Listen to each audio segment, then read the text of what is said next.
The Wall è un progetto nato nel 2021 su volontà di alcuni cittadini della frazione di Vallà di Riese X. The Wall è un gioco di parole tra The Wall muro e Vallà, che è la frazione che ospita il Festival di Street Art. The Wall è un progetto di rigenerazione urbana partecipata, dove partecipata è la parola chiave, perché sono i cittadini che mettono a disposizione le pareti delle proprie case sulle quali gli artisti poi si esprimono e creano le loro opere.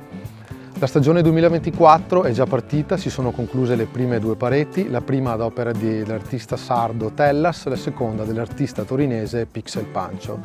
Ad agosto avremo come ospite Franco Fasoli, che è un artista argentino di origine italiana, e a settembre chiuderemo con due artisti invece locali di Padova, che sono Joyce e Orion. Ci sarà poi un'opera che noi abbiamo definito la collettiva, la terza di tutto il festival,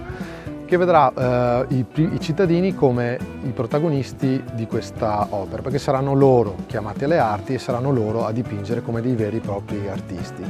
Quindi la street art in qualche modo spinge le persone a scendere in strada, a passare del tempo tra di loro, ed è un vero e proprio collante che crea identità e che crea comunità. A giugno 2024 è stata siglata una convenzione tra il collettivo Boccaverta, il Comune e l'Università Ca' Foscari di Venezia,